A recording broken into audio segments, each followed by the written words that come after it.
Hello and welcome to Podcasting's Praxis. I am David and I am joined this week by Rob.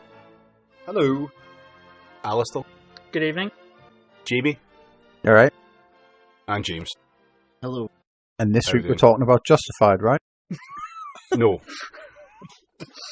But we will when I finish have... watching all 6 seasons of it. No, surely we could do it season by season.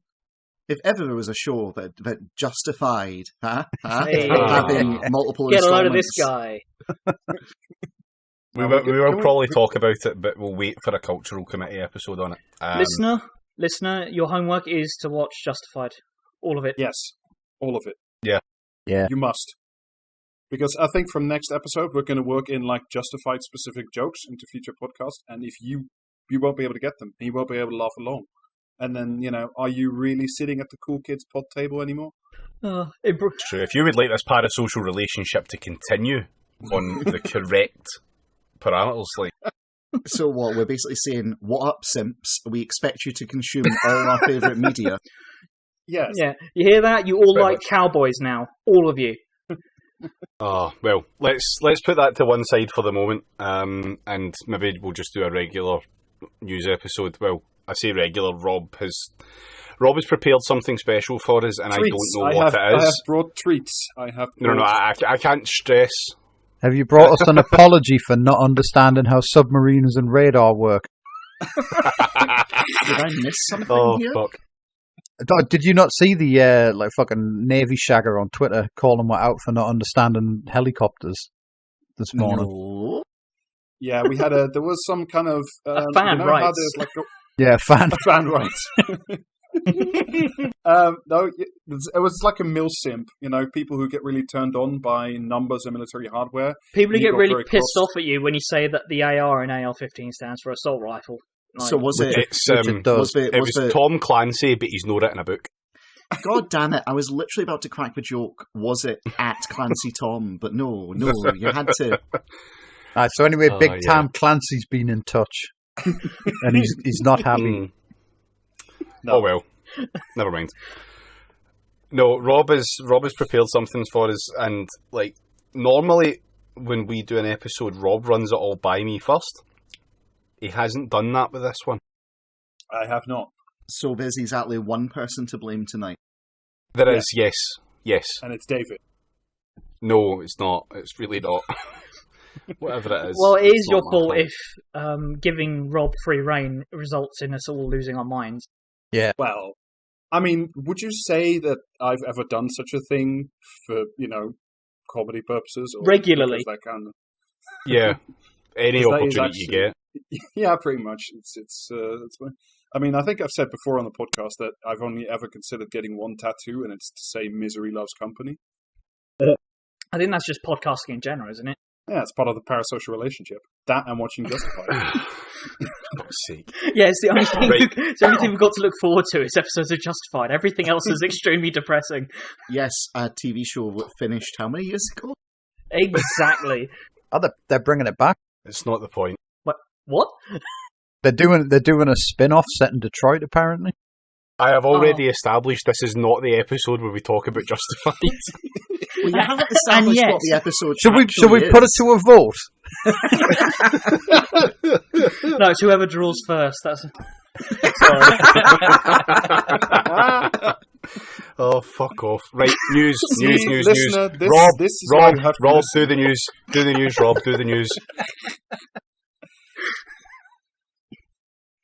I don't know, it's just seemed there's a generalised clusterfuck that all of a sudden our national media has discovered that the Tory government is entirely corrupt top to bottom, but we're not calling it corruption, we're calling it sleaze and dodgy deals and all this shit, and it's just, I mean, I frankly don't expect anything to happen. I think Boris will just be there, but it has been an interesting week, certainly for the Tories, from the thing about no more fucking lockdowns, let the bodies pile high in the thousands, to, the bullshit about his apartment refurb apparently by donors. It's been an interesting week.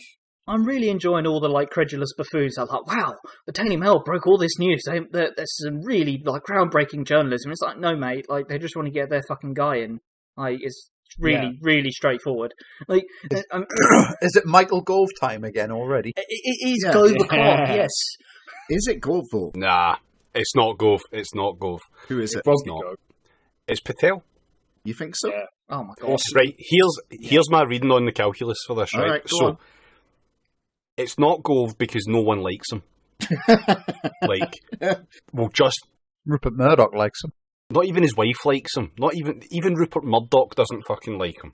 There's no way. Yeah, but his mom says he's cool. I don't think his mum says he's cool.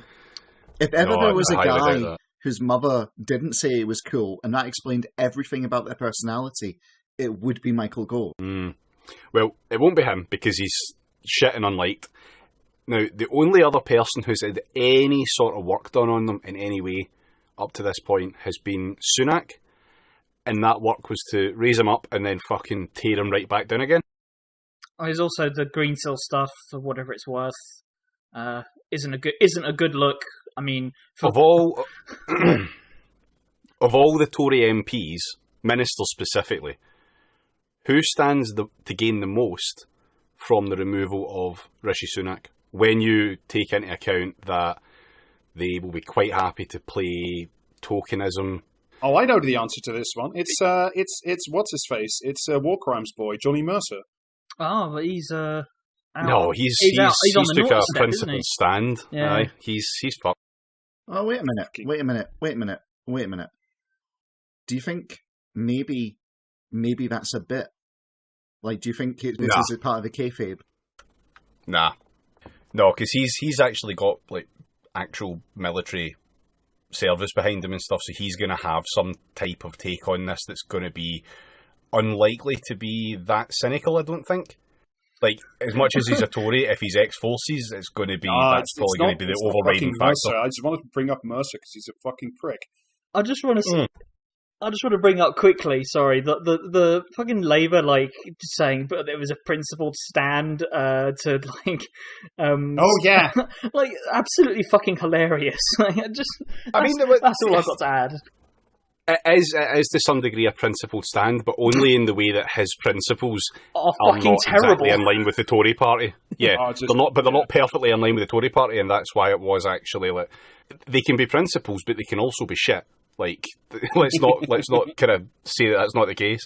But no, the person who it's going to be is going to be Patel, because she's the only one who will absolutely go hard in on the culture war stuff. Sunak wouldn't do that.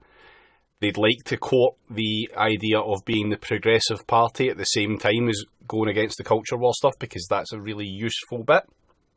So why not have someone who isn't white? Why not have someone who isn't a man go on and take the top spot for the continuation of the exact same policy platform anyway? A hard Brexiteer, like, you can push the migrant shit even harder than you've already been. I mean, you know, if you look at this from an entirely cynical point of view, which any Tory would, okay, she's basically the perfect candidate.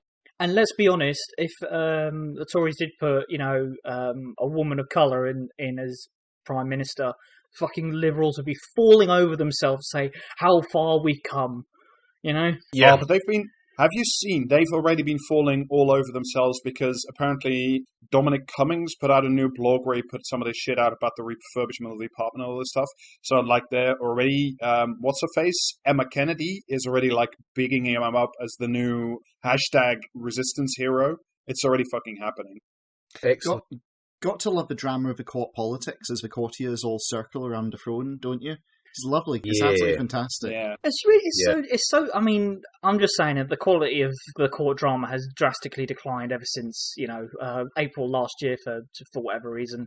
I find it very hard to give a shit about any of this like shuffling of chairs, right? The last time any of this was actually good or genuinely even remotely entertaining was Theresa May's government, because it was such a fucking cluster that they could barely contain themselves to try and make it look good. Yeah, everyone wanted to see when the fucking House of Cards is going to fall down, didn't they?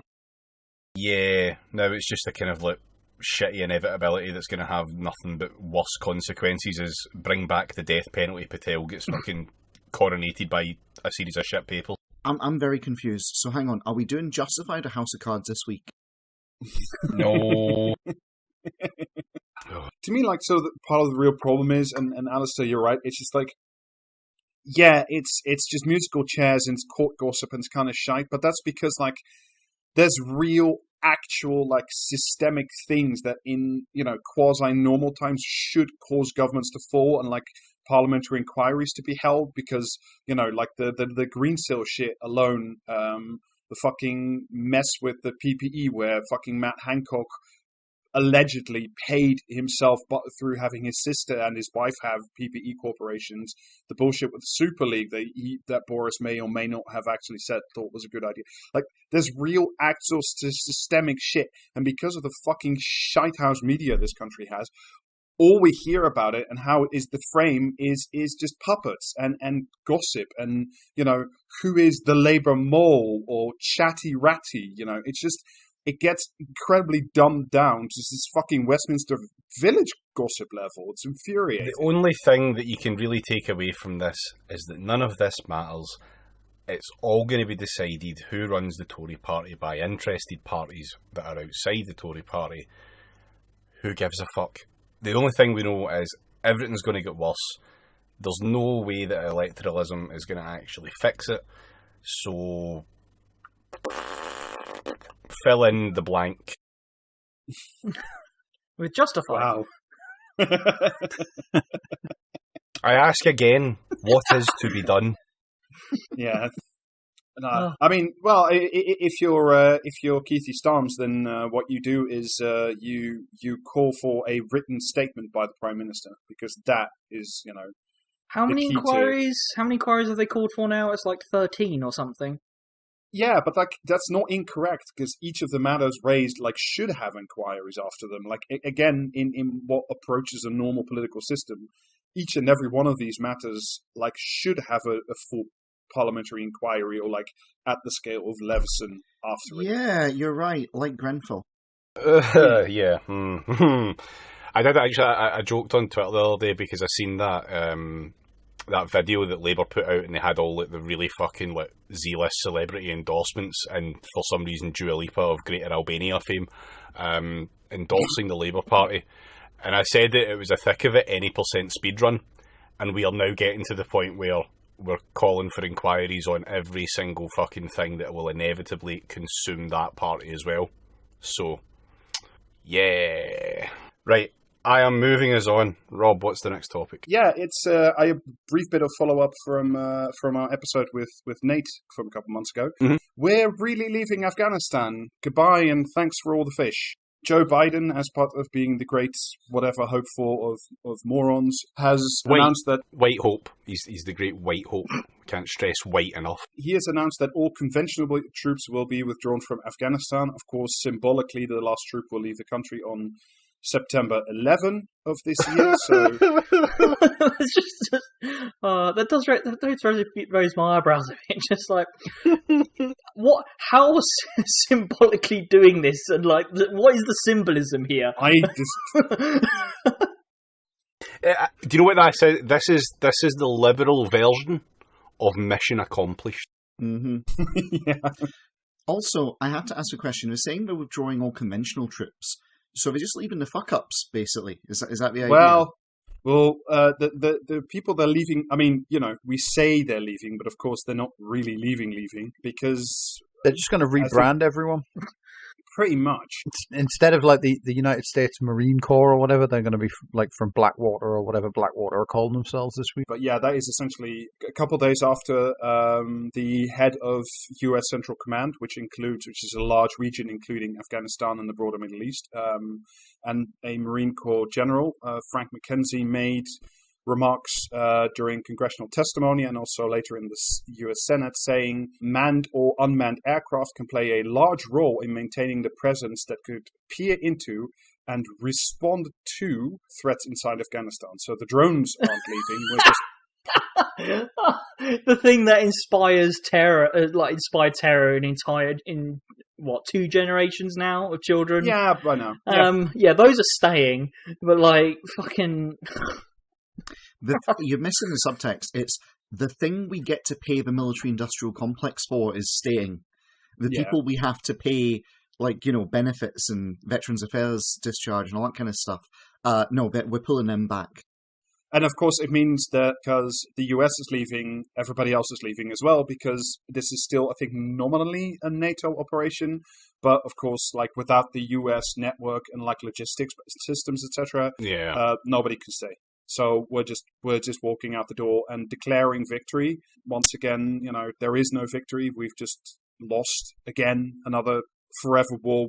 Terrorism wasn't defeated. It's just diffuse and everywhere now instead of in one or two significant places. On the plus side, right, I do hear China is thinking about sending peacekeepers. Yeah, they may do, actually. That's not a joke. Yeah. That's really not a joke. Yeah.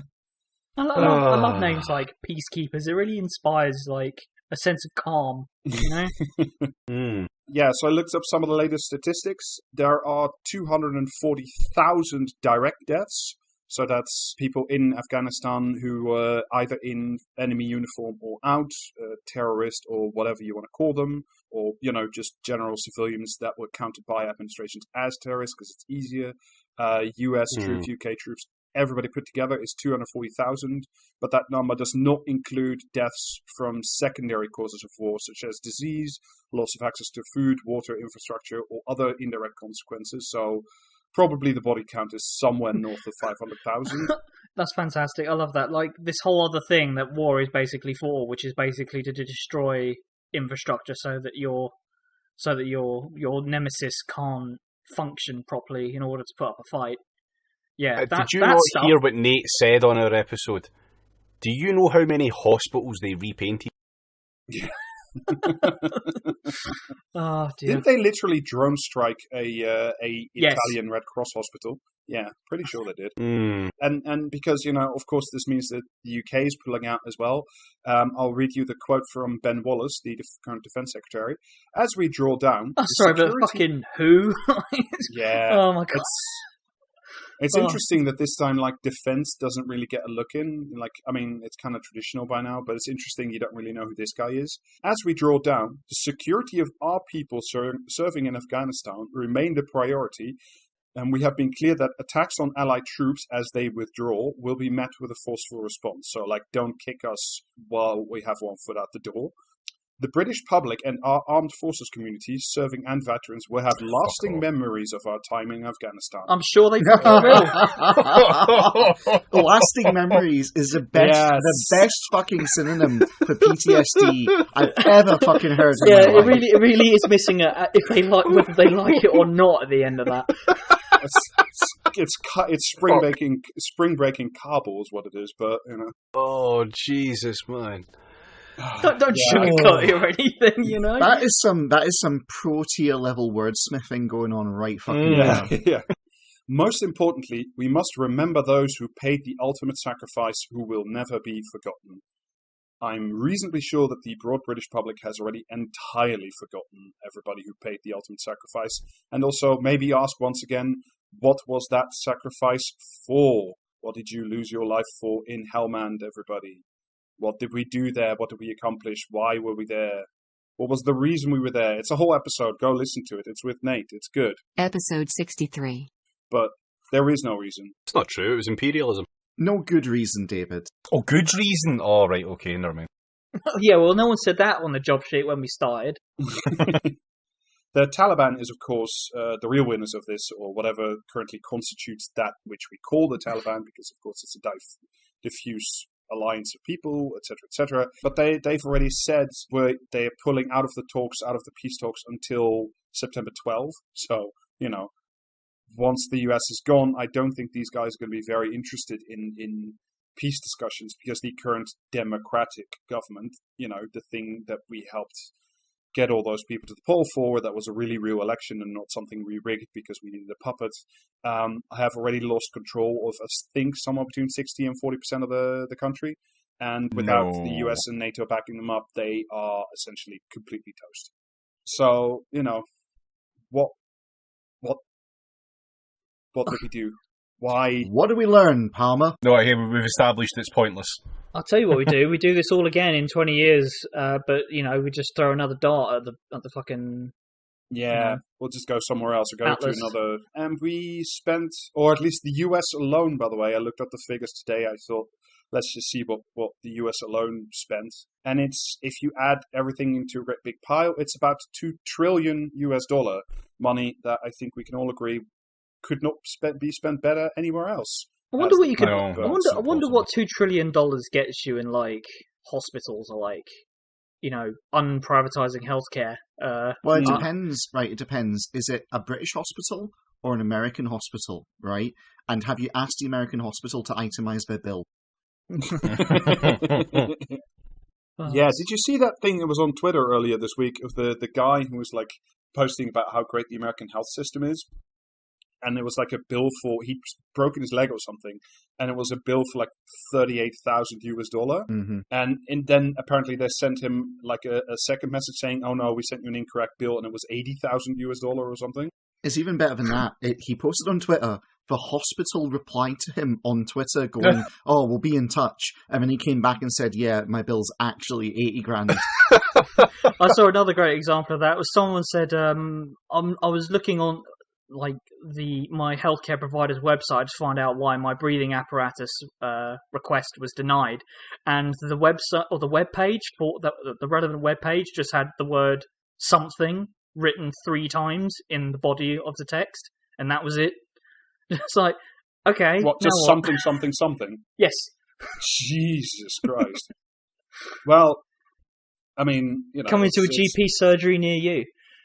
Yeah, very much so. Because do you remember, it was, I think, last week or 2 weeks ago, that there was a US healthcare group that bought 50 GP practices here in the UK? I love to buy GP practices like a game of fucking Monopoly or some shit. Well, the group that bought the 50 GP practices is a US insurance company, and their CEO is a woman called Samantha Jones, but she left her job. Anybody who wants to guess where Samantha Jones is working now? Is it the House of Parliament? Close. I know the answer to this. She's working for Boris Johnson. Yes, she's now an I was going to say Poundland. I mean, she spent every penny she had buying the GP surgeries, clearly, so got to make income somewhere, right? Mm. Yeah, and specifically her area of expertise is quote-unquote NHS transformation. Oh, we're just a euphemism-driven podcast. I mean, well, apart from Justified, of course. That's the name of the game. So is she going to like oversee all the hospitals, like turning into robots or some shit? Well, one can only hope so, because that maybe if we turn them all into Transformers, they can fight off US capital. Oh my god, private healthcare hospitals in disguise. He's going to strap rockets to them and have them like fight it out with American hospitals in the middle of the Atlantic. I'd rather strap myself to a fucking rocket.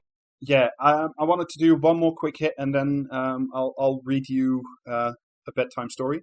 I bang on about it on, I think, pretty much every podcast we do these days, but I'm going to do it again because I do think it's incredibly important. Unite the Union has a new big campaign out to end fire and rehire. They're going to start doing strikes, and they're going to do actual action and solidarity, because there's new research out by the TUC that 1 in 10 workers in the UK has now been threatened with fire and rehire during the coronavirus pandemic. Jesus. So it's 1 in 10. So if you think they're not coming for your job, and if you're listening, I hope you have a steady job with an actual contract and you're not 0 hours in it. But yeah, I was going to say they're not coming for my fucking job. No, Jamie, if they did come for your job, you'd quit it before they got the chance. Yeah. Can't fire or rehire me. Who's laughing now, smart guy? You can't rehire me. I'm already working. What? That's not how that works. But yeah, I mean, obviously, you can go to their website. They're just doing a simple thing for now where they have a form letter you can send to your MP if you think it does anything. I know, David, you think it doesn't, but certainly if you're in Unite, if you're in another union, see what your guys are doing, see how you can help out. Join a union if you haven't, because yes, I cannot stress this enough. They are fucking coming for your job too, never mind which one you currently have. Try and join a good union while we're at it. Mm-hmm. Yes. Yeah, I mean, try your best. Sometimes you're limited. Yeah. Do the form letter thing. It takes like fucking 30 seconds, so you might as well. It probably won't fucking work, but at least you can say you've done it. Ideally, do it while you're on the job. Yes. Exactly. Maybe sending the individual email doesn't do anything, but pretty much any MP office will keep a tally of like how many of these form letters they get. And, you know, if they get 10, they'll toss them in the bin. If they get 500, that might be a different conversation. So this is a thing worth doing, and it is a thing worth pursuing, even with this Tory government, because, you know, if nothing else, you and other people near you need to get ready to go on strike and take industrial action to protect what's yours. I ask again, what is to be done? Okay, Rob, unleash this hell on us. What have you got? We've struggled through the fucking wasteland of reality right now. Give us succor. Give us something which justifies this. Hey, well, what I'll first do, and Jamie, you can put this in the YouTube, is I'll show you a picture of the author, because it's not complete if you don't have this picture. Oh boy. Wow. That's a shot. That man looks like he's just got home from his job of like animating The Simpsons in 2021. Is that a Koch Brothers shot? So hang on. Let me see. He's standing in front of a shelf full of Disney little statues of Mickey Mouse and Snow White and the Seven Dwarves and that kind of thing. He's wearing a shirt which appears to be comprised entirely of American logo advertising. Is that correct? No, look closer. It's like Bambi and shit. Oh, yes, no, shit, it's Disney shirt. Oh, yeah. no. Yes, it is. So anyway, you've posted a picture of this guy just moments before he gets eaten by dinosaurs while trying to smuggle embryos off the island. What's your point?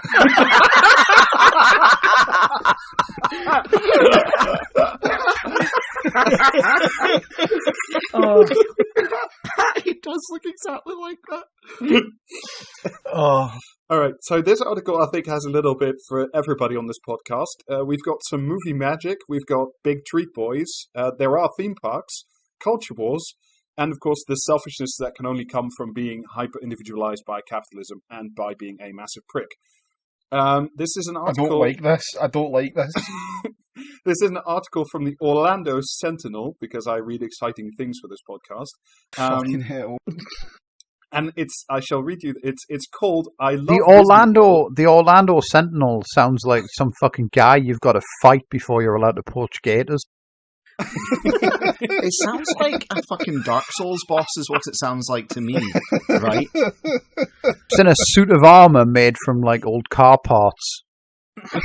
Swinging a fucking, like, do you know what I mean? Barbecue skewer around or something like that. Phase 2, it whistles and the crocodiles come out the swamp towards you, yeah. So this is an entitled piece called I Love Disney World, but wokeness is ruining the experience. Oh, fuck's sake. Oh, no. I saw this and I went, no, I'm not going to punish myself with that. Not when I've got Rob to punish me, apparently. You cannot escape the culture war, James. It's coming for you. So what are we getting here? Is this guy went to Disneyland and he saw some black people and now he's mad? Is that the gist of it? It's pretty close. Yeah.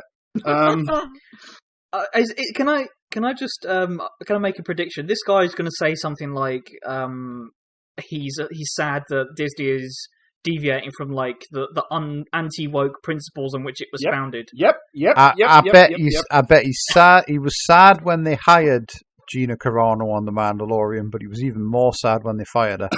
He looks like that kind of guy. Right, I was going to start reading now. My family and I have been loyal Disney customers for decades. We vacation. Strike one, motherfucker. Keep going. Yeah. We vacation at Disney World every year. Strike two. I mean, I've got to be honest. Strike 3 is that fucking shirt. I'm sorry. Congratulations, 3 strikes, you win a gulag. We take a Disney cruise every year or two. Oh god, that's even worse. Wait, a Disney cruise? Yeah, yes. They have their own cruise liners. Oh, it is a special kind of hell. All right, okay. Oh my god! I didn't think when he went on a Disney cruise it involved a boat.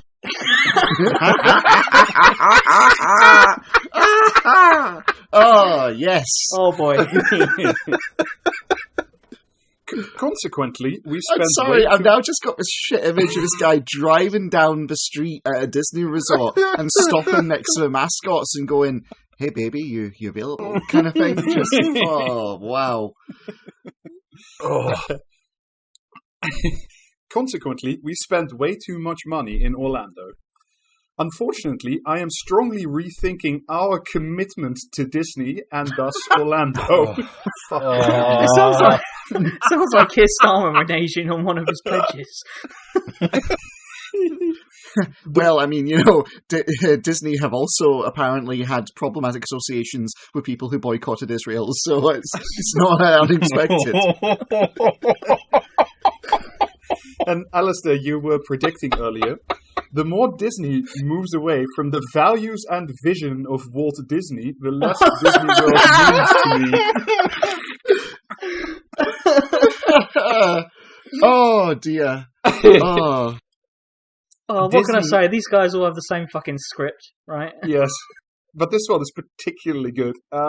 Disney is forgetting that guest immersion is at the core of its business model. Fucking guest immersion. Yeah,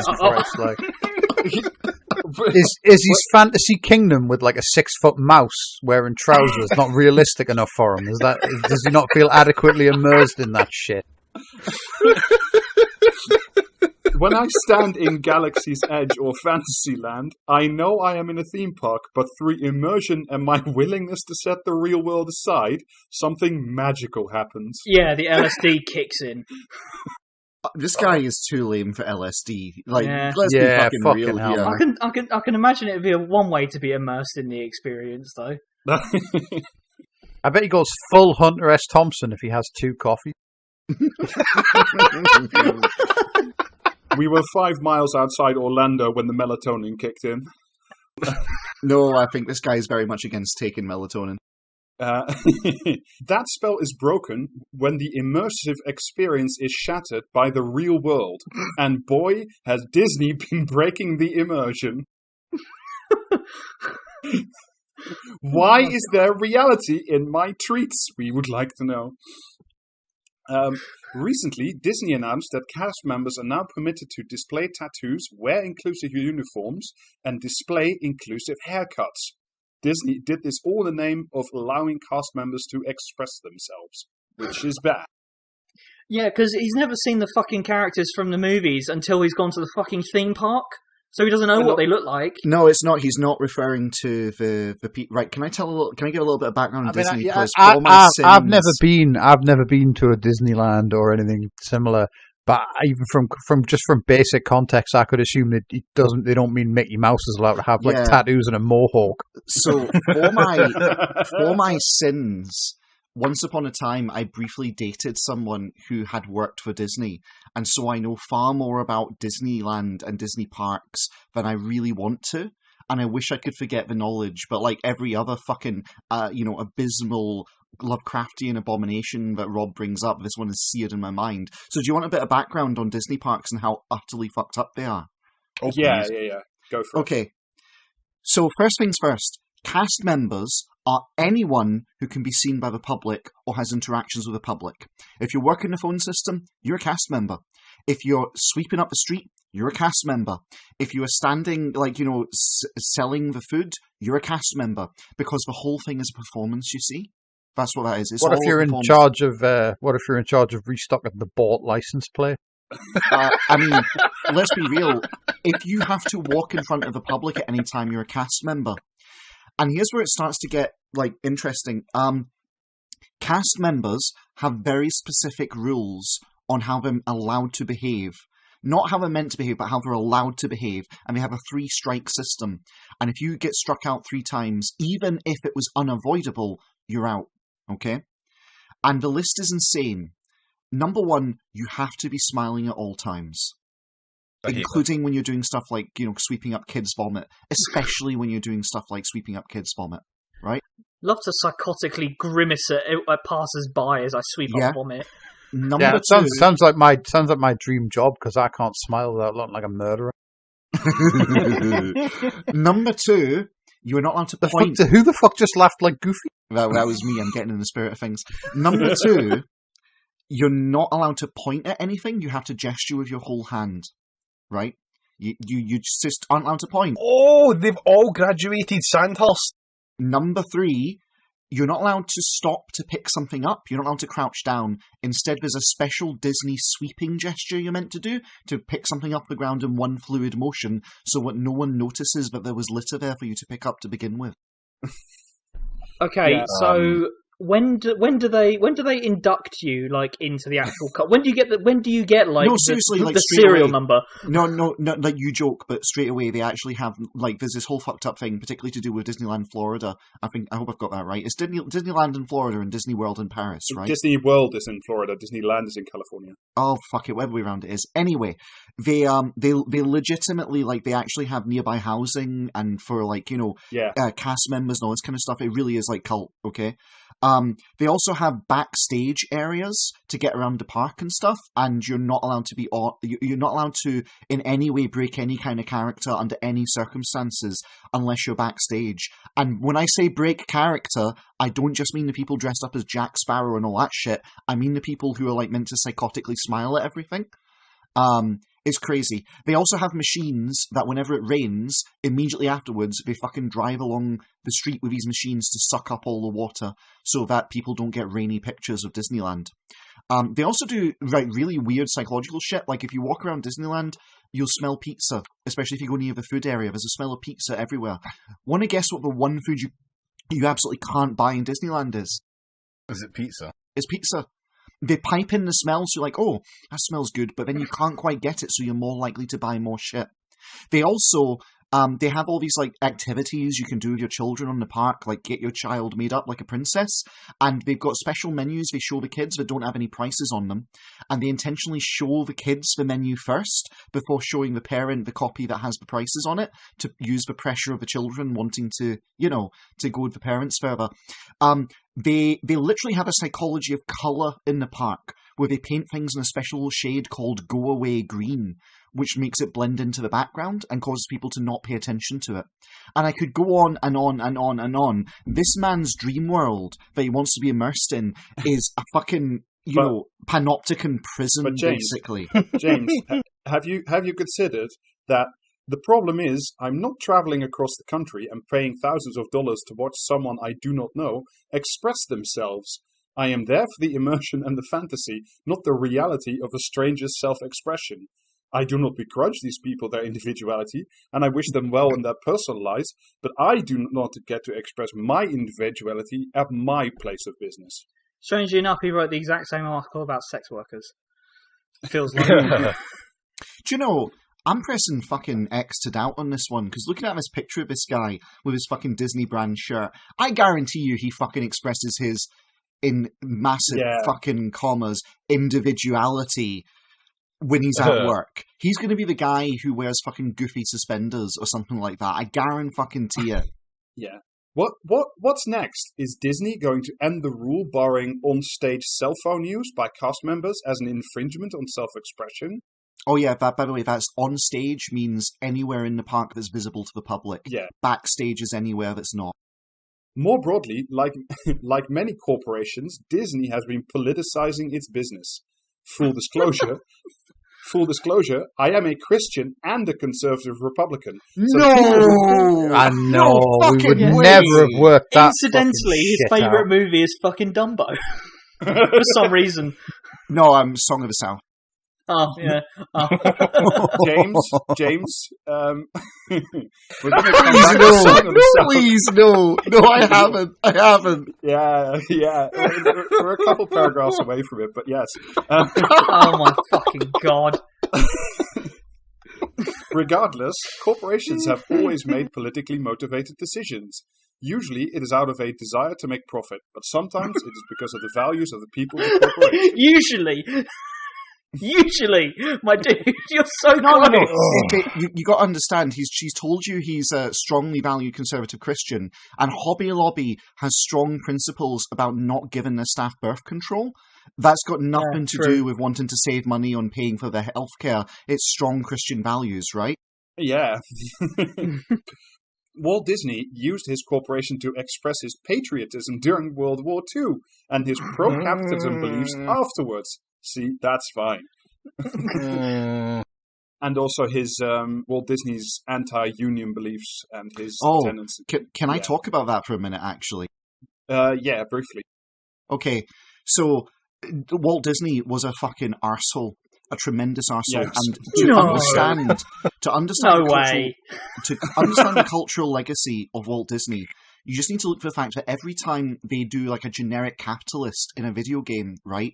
Whether it is fucking BioShock, whether it is Fallout New Vegas or anything like that, all the capitalists look like Walt Disney. The same style, the same haircut, the same mustache, is because he was a total bastard. And to give you just a little example of it, his animators got really fucking sick of his bullshit, and they unionized. And Walt Disney's response was to do as follows. He calls in the lead guy who'd been unionizing them and says, hey, can you bring me your cells, i.e. the cellular drawings he'd been doing for animation. And so the guy brings them in. And remember, they've just successfully unionized. Can I just add quickly? I've just quickly Googled it and fucking absolute, like, spitting image of Mr. House out of Fallout New Vegas. Holy shit. Yeah, no, seriously, that's what I mean, right? So anyway, so he calls in this guy and says, can you bring me your cells? And the guy has just successfully unionized the workforce, and he is their representative as well as being like one of the lead animators. So he brings in his beautiful cells for a new Disney movie, and Walt Disney looks at them and admires them and says, well, very brilliant, and he compliments them on how technically excellent they are. But he smiles at him and rips them apart, and he says, you've got your fucking union, but your work will never appear on screen again. Get the fuck out of my office. Yeah. That was Walt Disney. Yeah, great guy. Yeah. For now it's getting, but now it's getting worse, because the difference today is that the people who run Disney use social media to scream to the whole world that a decision has been made for political reasons. It's like, no, you don't. The reason they're making these decisions is because they know it plays well to the vast majority of their customers, who aren't you fucking weirdo. Like, they can stand to lose two Neds if they gain, 5 other customers and 6 kids, because the parents think it's okay that Disney is, semi-acceptable of things. Because, I don't know, I think we talked about this on the podcast before, but essentially capitalism is completely fine with woke and gender identities and skin colors, because it just means there's more products to make and ship to sell. Capitalism just subsumes anything and everything. I mean, it's got no problem like chewing up and spitting out the the fucking. I hate even saying woke, because it just means whatever whoever's saying it wants it to mean. But at the same time, perfectly happy to like work hand in glove with genocidal Nazis. So it's I mean, that's, woke these days, to be crystal clear, woke these days is basically shorthand for commercialized counterculture. Yeah. They're happy to sell you the counterculture to express your discontent at the culture. Yeah. That's I mean, how it's like everybody does, posts about Martin Luther King Day about how great he was, and we all hold hands now. But nobody fucking mentions that he was a socialist, and he says, that kind of stuff always gets dropped off. So Disney doesn't give a fuck about this guy. Disney gives a fuck about a majority of the consumer base, but he's very angry. Disney, but it's the only way conservatives can like soothe themselves. Do you know what I mean? Is to pretend that it's like all corporations exist to make money, and when they do things because it's going to increase the amount of money they make, that's good, and that's the free market at work. But when a corporation decides actually, we're gonna say that it's like cool if people aren't straight, then that can't be the majority view. They can't be doing that to make money. It's gonna cost them money in the long run. They're only doing it because the liberal elites that run the company personally want to corrupt America's youth or whatever. Yeah. Because it's too painful to admit that most people just think you're a weird fucking knobhead. It's not enough to be in power, they must also be loved. Yeah. I do like how the guys exactly like this are so obsessed that they will happily loot their brains back around like a Stack Overflow into thinking that companies are behaving Marxistly by being woke, and therefore the way to defeat this is to take the power away from the people who own the company and to return it to the workers who won't make great decisions. it's a well-established fact, like you said with Stack Overflow, that if your IQ rolls negative, it goes back round and becomes the highest it can possibly be. Real galaxy brain shit. Yeah, I mean, it's these type of people who have just completely internalized the message of, this guy is also the guy who screams at waiters like, "Have you never heard the phrase the customer is king?" It's like, no, God, yeah. you're the rube. The customer is the rube. You don't. Why didn't you tell me to have a nice day? Why did you say happy holidays? Yeah. So, but he has specific gripes and specific problems. All right. Disney is in the process of taking the woke scalpel to the Jungle Cruise. Oh, wow, okay. That's a turn of phrase. This is going to be... for those of you who don't know, it's essentially you sit in a boat, you get taken around a little river, and there's like jungle scenes, there's robotic I bet there fucking elephants is. and that kind of stuff. No. So full disclosure, I went to the Disney park in Florida, and my family took me when I was 4 years old. It was a total waste of money. I was too young to actually get any benefit from it. But even I remember at the age of 4 being very confused by some of what I saw.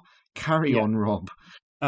Because also, some of the older attractions like Jungle Cruise were built in the 50s and 60s, and they just, they reflect that time and that mentality, and it's not exactly a bad thing that some of that shit changes. Anyway, an attraction or part of this Jungle Cruise called Trader Sam. Trader Sam is out because he might offend certain people.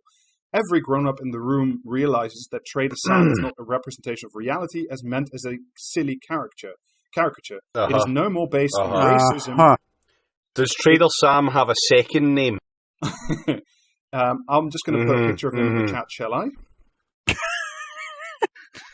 From Trader Sam's Enchanted Tiki Bar. Oh boy. Okay. Again, yeah. That's we'll the put thing. Pictures in the Twitter thread, but this is best described. I think. What would you say? Amerindian? Is that sort of the theme they're going? I think that's best described as racist. Yes, honestly, I implore you, dear listener, to if you're driving, pull over. If you're at work, stop working, and just fucking Google Trader Sam. Google Trader Sam Jungle Cruise. You'll get it straight away. Shit. It's incredibly racist. He's carrying shrunken severed heads in one hand, and from his belt, he's got a umbrella in his left hand open, and is wearing what is that? Is a stovetop hat or something equivalent to it? Yeah. Anyway, whilst also, just you need to look it up. It's breathtakingly racist. It is no more based in racism than every Disney caricature of an out-of-touch white American dad. So, me. I just got to say, we're done. We've got to stop and wrap up there. I'm being racist to him this whole time. Nice little bow tie on that conversation. How many paragraphs has it taken now for him to just fully and openly tell on himself? I mean, it took his first fucking sentence, but only if you're familiar with Disney freaks. Yeah. The next time, time I just say on that record, by the way, I mentioned I dated someone who worked at Disney. It was for 2 weeks, okay? And just coincidentally, wouldn't you know, they were postgrad in history, right? Do you want to guess what their subject of focus was in history and how I found out about it? Because this is a belter. Tell me it was something about fucking the East India Company or something fucking tragically bad. Oh, no. They were really into World War II history. Can you guess which side they were particularly into? And she did comment about how Hitler had such intense eyes, and they were very visible. Was she the same person that did that tweet about which Nazis you'd bang? I mean, I don't fucking know, but yeah, that was a very, very short-lived kind of thing that was. That was a Labour candidate who was also a member of the Holocaust Trust. Yes. Yes. But yeah, so, and she too didn't just work at Disney, she was quite fond of Disney, so, yeah. Can't imagine why. Yep. The next time I ride the Jungle Cruise, I will not be thinking about the gloriously entertaining puns of the skippers. I will be thinking about Disney's political agenda. That's a mood killer. I'd love to go around a theme park. Is he going to fuck someone on this boat? Only Trader Sam can get me hard on this boat ride. Yeah, what the fuck, man? Oh, fuck. It's just just getting on a roller coaster and just having like the sourest fucking face in the on-ride photograph at the end. But like to me, apart from this guy just being fucking hilarious, this guy. I mean, it's just Disney is the reason I can't get a semi anymore. I swear.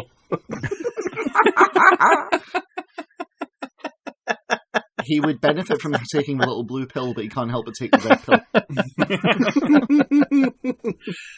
But this guy, this guy is the subject of late capitalism. You know, completely atomized, completely individualized, completely told his entire life that he is the center of the world and his desires through the market can and must be satiated, and the customer is king and every whim he has must be obeyed, and everything that intrudes on that is also an intrusion on his enjoyment of the market as it exists. I mean, it's quite something. Anyway, we were talking about the Song of the South, I think. There was a mention, yes. Were we though? I thought we were talking about how much this guy's dick doesn't work. Funnily enough, it's related. Disney proclaims that Splash Mountain must change because of its association with Song of the South. Disney owns Splash Mountain, so it can do what it wants. But if Disney screams at the top of its corporate voice, which is pretty loud, that it is changing it to appease a certain political point of view, now every time I look at the ride, all I think about is politics. Is this guy on Twitter? Because the second we get done here, and possibly even before we get done here, I'm going to go on Twitter and bully the fuck out of this nerd. Just picturing like Jamie sitting at keyboard whistling zippity-doo-dah, zippity-day as he's going in on them. For those of you listening who don't know what Song of the South is, it's an earlier...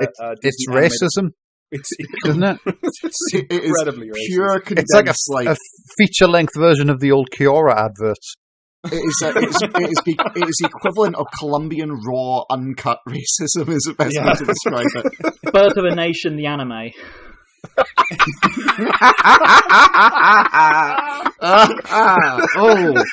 Oh, damn, yes.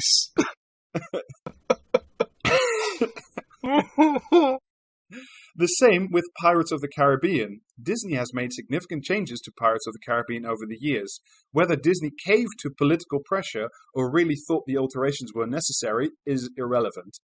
I have no idea, but I'm going to guess that the main changes to Pirates of the Caribbean were after someone made a film based on it. They made it more like the film. Well, again, Pirates of the Caribbean, like some of these other rides he's talking about, like Jungle Cruise, they were part of the original rides for the 1950s. And once again, I know what this is about. This is the sad thing. I actually know this. Do you want to know what it is that they removed from the Pirates of the Caribbean ride? I'm hating myself for knowing this. Oh, no,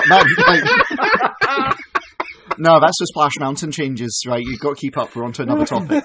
No, it's a bunch of pirates carrying away women. Yes, right. Like in some of the I won't go into details describing it because I don't want to upset anyone. But it's strongly implied that those pirates have certain interests on those women that they are harassing. Yeah. I wonder why this guy liked the ride so much. Pirates used to be one of my favorite attractions. My family. Fucking hell. Is this guy completely unaware of specialist porn? Is that an issue? You know what I mean? He's just going to Disneyland. No. It's unchristian to go on OnlyFans. So I genuinely think that if this guy did Rule 34 Disney, he's just wandering around Disneyland with a fucking stonk on. Well, I think if he did Rule 34 Disney, he'd genuinely be horrified. I think he's that kind of fucked up, to be honest about it. It's just that thing. He's absolutely in it for the purity. Jesus, through your your local dads pastor. who take their daughters to balls are in it for the purity ring. Uh-huh. Yeah, Jesus, speaking through your local pastor, tells you that it's shady if you wank. Do you know what I mean? Oh, you shouldn't do that. You know what I mean? And so instead, you go to Disneyland and you just get a fucking semi on looking at the racism or whatever. That's. I don't see that there's do you know what I mean? It's you should just man up and go on the internet, mate. I mean, just so you can yell at him. That is your fucking rallying cry if ever there was one, Jamie. Just man up and go on the internet. Just wait until he finds out that woke culture has cancelled a magical castle in San Francisco. Oh, no. Anyway, pirates used to be one of my... He's really mad at the changes they're making to Neon Genesis Reef and Stallion. So, oh, that was quite good. How long were you sitting on that one, David? That was excellent. Since we said the anime. Pirates used to be one of my favorite attractions. My family would always ride it first on our first day at the Magic Kingdom. Now, we do not even ride it every trip. Not every trip. Most trips, but not everyone. Yeah, that's... When my family... Do you know what, like, conservatives are just like fucking... They just constantly fucking furiously trying to rationalise the fact that they're just bored. Do you know what I mean? It's like, we've done the same thing every year for, looking at this photo, presumably like 108 years or something like that. You know what I mean? And now it's getting it's wearing a bit thin, and that clearly must be the fault of the war. It's the kind of one who goes out like, it's time for Christmas dinner. And there's a choice of different things they could have, but they're like, no, you will have turkey and you will like it, even though no one present actually likes turkey. That's very much a conservative kind of mindset. Yeah, but they've all convinced themselves also that turkey is amazing and that it's part of the American tradition and may therefore never change. That you are supposed to eat this leathery piece of shit and enjoy it because that's what your racist plantation owner granddad did. Patriotic miserableism. Enough about the UK. We're on to Disneyland now. We're on to another magical kingdom full of strange figures, occult racism, and a cast of characters who aren't allowed to show their true faces in public. Yeah. It's and it's all done to appeal to children. Yep. When my family rides Pirates now, each of the changed scenes takes us... Sorry! Oh my God! Could you please read that sentence again, Rob? Yeah. My family, the pirate jockeys.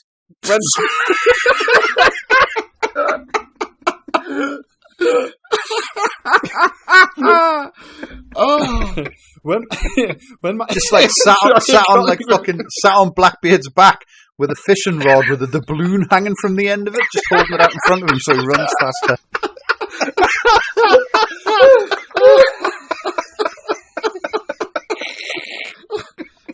It's not fair. Mine's got a peg leg. I'm at a disadvantage. Oh. Yeah. Do you think they dress as parrots for doing that? It's like Matt Ford who got banned from Pirates of the Caribbean after he tried to shag the puppets.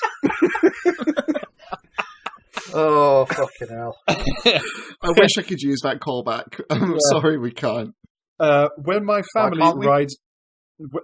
Yeah, I think we can.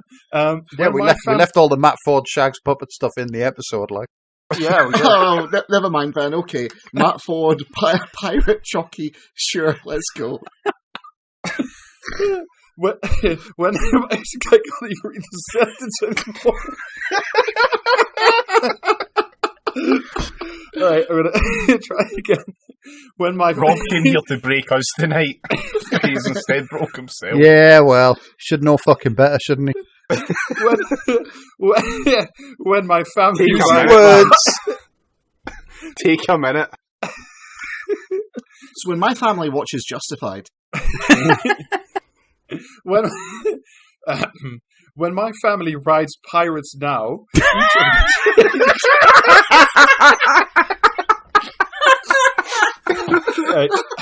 each of the changed scenes takes us out of the illusion because they remind us of reality and the politics that forced the changes. Oh. The changes. The changes. I hate when the changes prevent me from riding the pirates. Yeah, they've gone through the pirate menopause. This guy sounds like he's gone from living a normal life to being in They Live. there comes a time in any young treat boy's life where his dad has to sit him down and talk about the changes. Oh. Disney World is going to lose us as customers if it continues down this path. I do not want to have Disney World taken away from us because Disney cares more about politics than Oh my god, just like, I don't want to have Disney taken away from us. Mate, do you want a ticket or not? Like, right, no, that there is absolutely... No, we shouldn't laugh at that. We shouldn't laugh at that. This is a very traumatic memory from when the kids get taken away from. It's also like you're a 50-year-old man or something. Jesus Christ, just go somewhere else. Just there's a whole world out there. Florida's go to Disney. Just go to Disney and don't care. Just be like, right, well, hi Mickey, hi Minnie, how you doing, my best friends? Like, do the shit you're gonna do and just don't worry about it. Oh. Disney's new no riding the pirates rule is making it very difficult for me to support them as a customer.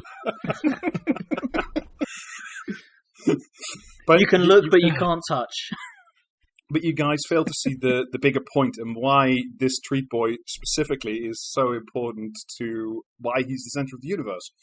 This should matter to the people of Orlando because if Disney drives away customers like me, Orlando loses money. I can take my tourist dollars elsewhere. I would rather keep spending them in Orlando, but people like me feel more and more excluded by Disney's decisions. I mean, do they need tourist dollars to feed the Sentinel? Is that the concern here? Well, it's also like just this superb narcissism of you specifically don't just need tourist dollars, you need my tourist dollars. And those of, the 7 other insane Christian conservative treat boys who have built their entire personality around Disney movies. This spoiler alert as well. Like, his money doesn't go to fucking Orlando; it goes to fucking shareholders. Like, yeah.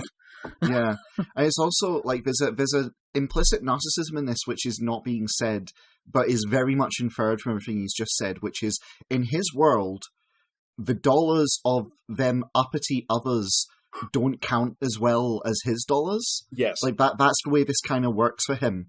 It doesn't cross his mind that a dollar is a dollar. There's got to be a hierarchy in it. And Listen, if a vote's only worth 3/5, so must a dollar be. And changing this is part of what's ruined the magic of Disney for him, isn't it? Mm-hmm. Let's be real. The parks are less fun because immersion, and thus the joy, is taking a back seat to politics. I've just got to say, I feel like this guy goes to like YouTube videos of like the civil rights marches and where like police were firing water cannons on protesters and saying, I was born in the wrong generation, wistfully. Probably. Now, if only that National Guard at Kent State was wearing pirate uniforms, then I could come. And I will leave you with this. Disney, please return to the values and vision Disney, of Walt. Please return my calls. Disney, they've turned the mascots against us. I showed you my tourist dollars. Please respond. Disney, please return to the values and visions of Walt. The customer experience. Oh my god! Like there's a man who knew how to ride a pirate. The start of that sentence was strong, but the midpoint of that sentence is fucking fantastic. Yeah. Oh. The customer experience should be the core of your business model. Note that what he means to say is my experience should be the core of the business model. Mm-hmm. Immersion should not be sacrificed on the altar of political correctness and appeasing the Twitter mob. Immersion in what? Oh, this motherfucker, do you know what I mean? The Twitter mob. Did he get mobbed on Twitter for this? I hope he fucking did. I don't know. That's a very good question. That does imply that he's familiar with what Twitter is, so he probably has an account. Well, I mean, for sure, because this article was free to read at first, and they put it behind the paywall later, so he must have gotten some. He preemptively wrote this article. on the basis that this podcast episode would exist and Jamie would find out about its existence. At the bottom, does it say by Brendan Orlando? Like, I'd like to believe, David, that this is a guy who's been made up for us to get mad at, but my experiences, which I've outlined on this fucking episode, tell me that no, he is tragically real and knowable. Look, and everything's going to be fine so long as nobody leaves the compound. Oh, right, okay. Shall we move off that unhinged article and we'll do some comment or commentariat? Yeah, look at some other unhinged articles. You didn't fucking tell me there was comment or commentariat tonight. I feel we didn't leave any gas in the tank. Let's see how long that lasts. Starmer needs to be bold, just as Biden has been in the USA, but he also needs to get elected first. It is not going to be easy, however. I'm seeing a flaw in this plan. It is not going to be easy, however. I suspect Johnson's behaviour has started to make it a little easier as his jolly, bumbling, matey mask slips further and further to reveal the cold, calculating, but not overly competent bully beneath. Comment or commentariat? Commentariat. Starmer needs to be bold, right? Like Biden is in the US, but I suspect he needs to grow wings and like fly around the city of London spitting fire at pedestrians first. So it's just as fucking likely. So I'm going to go with comment, and I have a rationale for this. All right, we're playing that game, aren't we? Yeah. we are. I don't know. Every day we drift further and further from the light of what the hell this is meant to be. David, I think this comment, I think the reason it's comment is it's describing what Biden is doing as bold, and I don't think they want to characterize Biden as doing good things when he's doing things which are vaguely more to the left than you would expect. So I think this is a person looking abroad rather than a commentariat. I think commentariat. I think a commentariat as well, because this is every single fucking bird-brained tweet ever tweeted by a columnist. I think it's commentariat, and I think it sounds incredibly The Guardian. Half right, it was a comment in The Guardian. Yep. I am learning from my mistakes, motherfucker. Mm-hmm. Right. Okay. And yet here we are. Yeah, well, I said I'm learning from my mistakes. You're teaching me as we talk. Boris Johnson once cited his favourite movie scene as the multiple retribution killings at the end of The Godfather. But it's a line from the film's sequel that best explains the events that have led to the row between the Prime Minister and his advisor Dominic Cummings. That's I hate this. I fucking hate this already. Do you know what I mean? We're like fucking. This is commentariat. Let me quote it. Never hate your enemies. It affects your judgment. Comment or commentariat? It's commentariat. Doing that thing the commentariat does, where they go like, oh, like someone once mentioned this like tenuous link to this like fucking property, but actually it's like this other thing that I want to talk about that I've seen and think is cool. Yeah, like justify. Wait, oh shit. Okay, are we all happy with commentariat on that? At least we're honest about it. Yeah, we're saying, like, you know what I mean? We like Justified. We're not saying, like, you know, writing in a fucking national newspaper going, well, yeah, like, fucking, do you know what I mean? Like, say Donald Trump's just had a bunch of people machine gunned at his, like, golf course or something.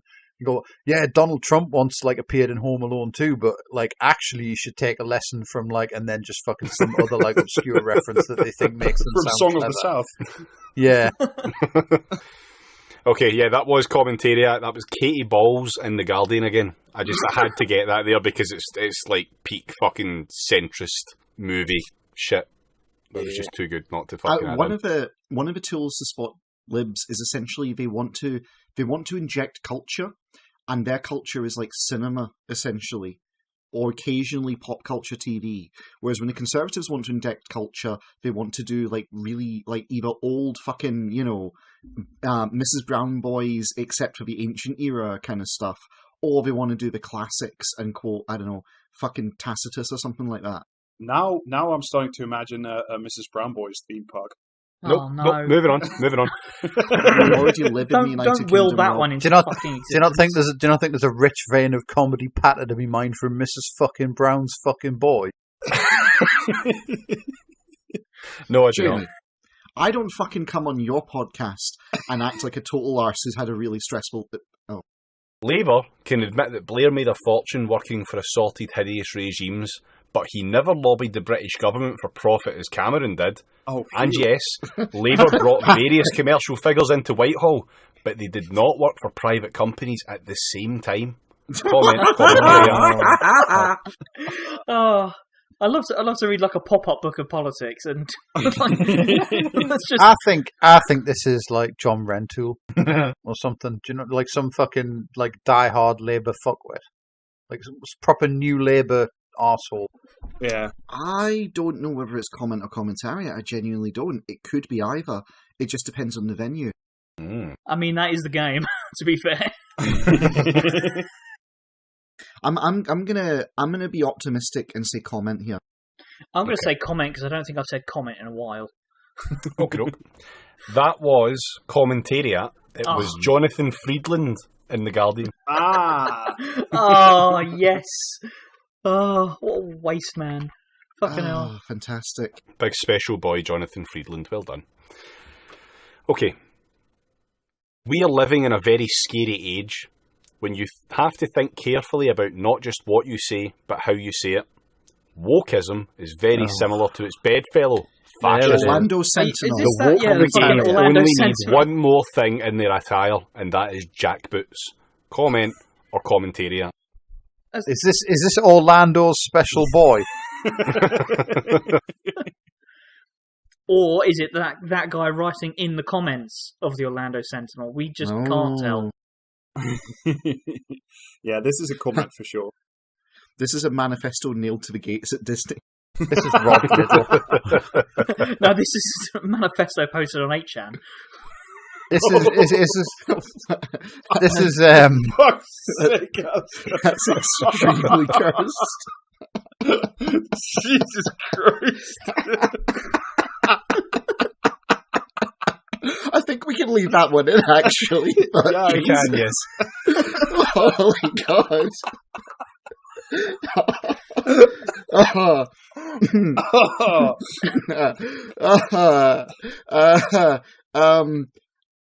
Comment. A commentary, why not? commentariat. That was a comment in the Daily Mail. Last one. Bravery and courage are underrated virtues in the 21st century. They exist only as buzzwords on the front of glossy magazines or in Instagram posts by people who've been successfully sober for a few months. Or on military honours. Sorry. But as real, lived virtues, as principles that might guide human behaviour, they've been virtually pathologised. Risk-taking men are now likely to be Is this about Prince with... Philip? Is it about Prince Risk-taking men are now likely to be diagnosed with toxic masculinity. Red tape strangles the heroic instinct. Even the emergency services hold back from dire situations, like the Manchester Arena bombing, for example, until a risk assessment has been conducted. Comment or commentariat. You were close, Jamie. He's talked about risk-taking men. It's not about Prince Philip, it's about Prince Andrew. He served his country. I don't see what the problem is. Well, See, he's starting a new business with a guy who was fired from, I don't know. Where was he fired from? From Coots, the bank to the Queen for being sexually unpleasant, I think, is the phrase for it that can make it into the edit. This was reported in the papers, so we can say these things. Yeah, he was fired for sexual harassment. Yeah. Yeah. Yeah, but did he have to go on the register? Together. I'm not sure, but he's definitely. They got. Should we speculate about whether or not he's on the register? No. What you should speculate on is whether or not that was comment or commentariat. I don't even know what you read out, so I'm going to say commentariat. Something about Prince Andrew, I think. It wasn't commentariat. Is it a commentariat by Johnny Mercer? Was it from this year? Was it from this decade, in fact? Because given that it's talking about the Manchester Arena bombing. Yeah, it was, yeah. It was. Someone's had that chip on their shoulder for a long while. Well, yeah, it was commentariat. It was Brendan O'Neill and Spike. Yeah. There he is. There he is. Another big Here he is. special boy. It's like coming home. Well, Well, I think that'll do us for 1 I week. think won't it? that'll do us. Do you reckon? Fucking do. I really fucking do. How about we end the pain of the editor and actually close the episode off? How about that? And then we can talk about it. And But I we're think- having I think so we've much fun. I don't want to leave. got- Yeah, let's just keep going. Stay on the call. I just want to end the fucking recording, please. Yeah, let's leave before the lights come on. Oh, right. Yeah, so thanks for listening. You can find us on Twitter at PraxisCast. Go to the t-shirt store at teespring.com/stores/PraxisCast, and we will catch you all next week. Bye. Bye-bye. Cheerio. Bye.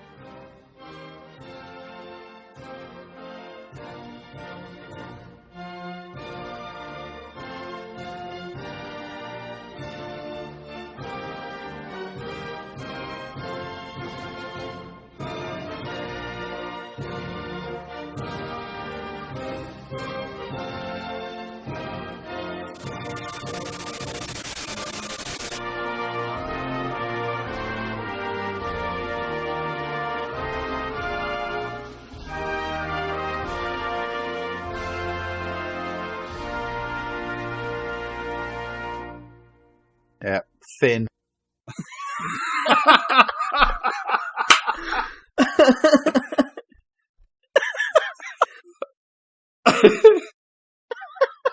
Have we stopped?